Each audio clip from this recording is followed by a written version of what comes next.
আসসালামু আলাইকুম গাইস। খবর জানেন টিয়ার পাখি কি কত সুন্দর প্রাকৃতিক দৃশ্য। এই যে দেখুন কত সুন্দর সরিষা ক্ষেত, শুধু সরিষা ক্ষেতই নয়, তার সাথে আছে আমাদের ধনেপাতা ক্ষেত। আমাদের ধনেপাতা ক্ষেত বাংলাদেশে শুধু ধনেপাতা ক্ষেতই নয়, মটর ক্ষেতও আছে। আপনারা আমার সাথে আসুন, আপনাদেরকে দেখাচ্ছি গাইস। এই যে চলে এসেছি আমাদের ধনেপাতা ক্ষেত, এখানে মটর আছে।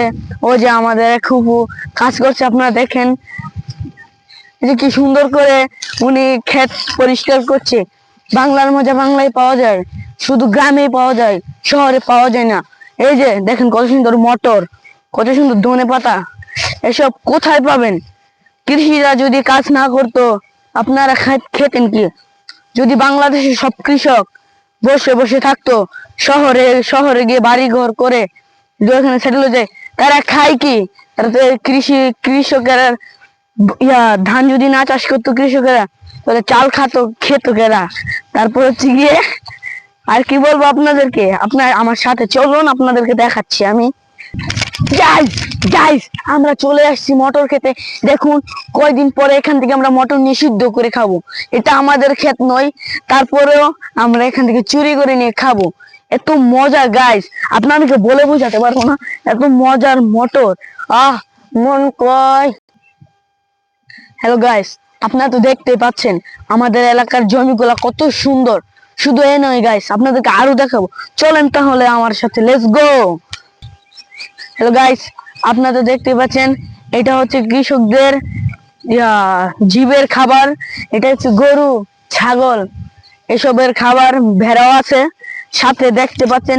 এসব কিন্তু না খেলে গরু বাছুর টিকতে পারবে না। শুধু ভুসি তারপর হচ্ছে খোল খেলেই তারা মোটা হবে না। তাদেরকে প্রাকৃতিক প্রাকৃতিক ঘাসও খাওয়াতে হবে। এই যে আমাদের গ্রামে যে জমি জমা দেখছেন, এবং এত জমি জমা, সরিষা ক্ষেত, তারপর মটর, তারপর হচ্ছে গিয়ে তিল, যা পাচ্ছেন, তার জন্য কিন্তু কৃষকেরা ঘাস করতে পারছে না। তার জন্য মানুষের ক্ষেতের ভিতরে ঢুকে চুরি করে করে ঘাস কেটে নিয়ে যায়। এই যে আমার ক্ষেত থেকে ঘাস কেটে নিয়ে গেছে। আপনারা দেখতে পাচ্ছেন আমাদের এলাকায় কত কবুতর, এত কবুতর যে জমির ঘাস খেয়ে কুলাতে পারছে না। এখন আপনাদেরকে উড়িয়ে দেখাচ্ছি, দেখছেন গাইস কত সুন্দর মনোরম পরিবেশ। শুধু তাই নয়, এই যে দেখেন আমাদের জমিতে কয়েকদিন পরে পানি দেওয়া হয়েছে, এখানে ধান চাষ হবে, ধান লাগানো হবে। দেখতেই তো পাচ্ছেন কত মনোরম পরিবেশ। কৃষকের যদি ভালো ফসল হয় তাহলে আপনারাও খেতে পারবেন। কৃষকরা শুধু একা খায় না, সব বিক্রি করে আপনাদেরকে দেয়, আপনারাও কিনে খান। যদি সব কৃষক শিক্ষিত হয়ে যায় তাহলে ভাত খাবে কি করে? তারা তো অসুস্থ হয়ে যেতে পারে ভাত না খেয়ে। এই যে দেখতেই পাচ্ছেন কত সুন্দর মনোরম পরিবেশ। শুধু তাই নয়, এগুলো পানি শুধু এভাবে আসছে না, এগুলো একটি ড্রেনের মাধ্যমে আসছে। আপনাদেরকে শুরু থেকে গোড়া পর্যন্ত নিয়ে যাব, আপনারা আমাদের সাথে থাকেন গাইস। গাইস আপনাদেরকে বলেছিলাম ড্রেন দেখাবো। এই যে দেখুন গাইস কত সুন্দর পানি, পুরো পানির নিচে যা আছে সব চকচক করছে। এই যে কত সুন্দর কাদা, দেখতে তো পাচ্ছেন। শুধু পানি নয়, আপনাদেরকে কোথা থেকে পানিটা আসে আপনাদেরকে সেখানে নিয়ে যাব। চলেন গাইস আমাদের সাথে, ভিডিওর সাথেই থাকবেন। এই যে গাইস দেখতে পাচ্ছেন আমাদের এলাকার মধ্যে, আমাদের জমি জমার মধ্যে কি সুন্দর করে পানি যাচ্ছে। এই পানি হলো কৃষকের আশা, কৃষকের ভরসা। এই কৃষি কাজ করা যায় ধান ধান উৎপাদন করার জন্য মাটিকে আগে উর্বর করতে হয়। এই পানি আমাদের কাজে আসে। পানি গাছের গোড়ায় দিলে গাছ শক্তি পায়। শুধু বিভিন্ন জাতের সারও দেওয়া হয় এখানে, সেটা বলছি না। চলেন আপনাদেরকে যেটা দেখাবো বলছিলাম সেটা দেখাতে নিয়ে যায়। তাহলে চলেন আমার সাথে পানির ব্লক। ওই যে আমাদের এক চাচা আসছে। আচ্ছা দাদা, আপনি যে ক্ষেত বুড়াইছেন, ধান কবে লাগাইবেন?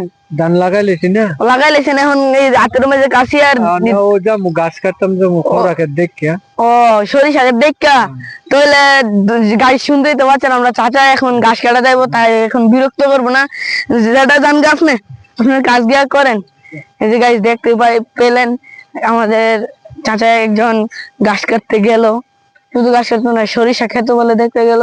আমাদের ওই কাকা ঘাস ধান লাগিয়ে ফেলছে। এখানে আরেকটা ক্ষেত আছে, গাছ দেখতেই তো পাচ্ছেন কি সুন্দর। এইগুলো হচ্ছে ছোট ধান। ধান ধান ফালাইলে এ থেকে জ্বালা বের হয়, আমাদের গ্রামে এটাকে বলে জ্বালা। এই যে এই জ্বালা তুলে মানুষ ক্ষেতের মধ্যে লাগায়।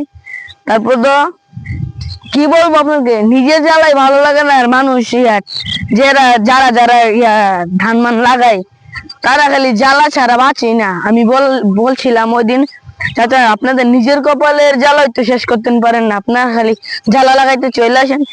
ভাই কি করবো, পেটের দায়ে এসব করতে হয় আমাদের। এই যে দেখছেন গাইস, কি সুন্দর করে আমাদের টাক্কা ভাইয়েরা কি সুন্দর করে জ্বালা বানিয়েছে, জ্বালা লাগাইছে। এই ভাইয়ের বাড়ি হচ্ছে গিয়ে গাইস ময়মনসিংহ বলেছিল ওই দিন একটা ভিডিওর মধ্যে আপনাদের দেখাইছিলাম। ওই ভাইয়ের এসব ক্ষেত মেত লাগাই, দেখ জমি জমা লাগাই, ওরা সুন্দর করে লাগাতে পারে বলেই তো গ্রামের মানুষরা ওদের দিয়ে লাগাই। এই যে গাইস, আমি কি কি বলতে গিয়ে কি বলে ফেললাম তা তা কোনো মাইন্ড করেন না। এই যে আপনাদেরকে বলেছিলাম যে পানির ব্লক কোথা থেকে আসে, কোথা থেকে পানি এসে ক্ষেত ভরে আপনাদেরকে দেখাবো। তাহলে চলেন গাইস, আগা থেকে গোড়া পর্যন্ত নিয়ে যাই আমরা আপনাদেরকে। হ্যালো গাইস, আপনারা তো দেখতেই পাচ্ছেন আমাদের এক চাচা যাচ্ছে ওনার বউ নিয়ে জমির মধ্যে পানি দিতে। ওসব কথা বলতে গেলে অনেক হাসি পাই। তারপর তো বলছি, আরে ভাই আপনি তো ছেলে মানুষ, আপনি তো বেটা হয়ে গেছেন, এখন ভাই আপনি বউ ছাড়া নিজে যেতে পারেন না নাকি ক্ষেতের মধ্যে গিয়ে ভাই আপনারা করছেন, ওষুধ দিতে যাচ্ছে তো তাই বউকে সাহায্য নিয়ে যাচ্ছে। এই যে গাইস, এ কথা বলতে বলতে আমরা চলে এসেছি, দেখেন কোথা থেকে গ্রাম বাংলার ব্লগের পানি আসে। আপনারা দেখতে থাকেন, আমাদের সাথে থাকুন। এই যে কত সুন্দর পানি দেখতে পাচ্ছেন। যে এই ব্লগটা পরিচালনা করে তার নাম হুসেন মিয়া, আর যার মেন গুড়া যে যার ব্লগটা তার নাম হচ্ছে পল্টন কালামিয়া। সবাই ওনাকে পল্টন কালামিয়া নামে চিনে। যাক গাইস, আপনারা মনে হয় অনেক কিছু শুনতে পারবেন, কিন্তু পল্টন কালার নাম আমি আমার বাপের জন্ম শুনি নাই, তাই জন্য একটু হাসি পাচ্ছে আর কি। যাক আপনারা এসব কিছু মাইন্ড করেন না। যাক উনি আমাদের বড় থাক, আমরা এসব কথা বলবো না। হুসেন মিয়া আমাদের হুসেন যিনি আছে এলাকার গণ্যমান্য ব্যক্তি, উনি মনে হয় খেতে মেতে গেছেন, পেটটা ভরে নাই তো, সকালবেলা মনে হয় বউ ভাত খাওয়াই নাই, করে তুমি গিয়ে তোমার পল্টন কালামিয়ার কাজ করো গিয়ে। তারপর উনি খেতে মনে চলে গেছে। দেখ গাইস, দেখতে পাচ্ছেন কত সুন্দর পানি। এই যে আপনারা দেখতে পাচ্ছেন এই জায়গাটা ভরা, কিন্তু ঠিক এই জায়গাতে গিয়ে সুন্দর করে এখানে আবার পানি আবার সোজা করে যায়। ওই যে আমাদের ভাইরা কত সুন্দর করে গরু দিয়ে রেখেছে, আমাদের দাদা যা আছে সব দেখেন, পুরা গ্রাম বাংলার দৃশ্য আপনারা তো দেখতেই পাচ্ছেন। ওই যে কত সুন্দর কবুতর উড়ে, প্রাকৃতিক কি একটা আনন্দ, এই আনন্দ কয়জন পায়। তাহলে গাইস লাস্ট পর্যায়ে চলে এলাম। তারপর বলছি, আমাদের একটা নিজস্ব একটা আইডি আছে, ইউটিউব আছে, ফেসবুক আছে, টিকটক আছে, সবগুলোর নাম হচ্ছে এমডি পলক। এমডি পলক লিখে আপনারা চার্জ দিবেন, তারপর আইডি পাবেন। আমাদের আইডি ঢুকে একটা লাইক, একটা শেয়ার আর একটা সাবস্ক্রাইব করে এবং আমাদের আইডিটা ফলো দিয়ে রাখবেন, যাতে আপনাদেরকে আমরা এই সুন্দর সুন্দর প্রাকৃতিক দৃশ্যগুলা এবং ভিডিওগুলা দিতে পারি। এই জন্য আমাদের পাশে থাকবেন। আসসালামু আলাইকুম রহমতুল্লাহ বারাকাতুহু।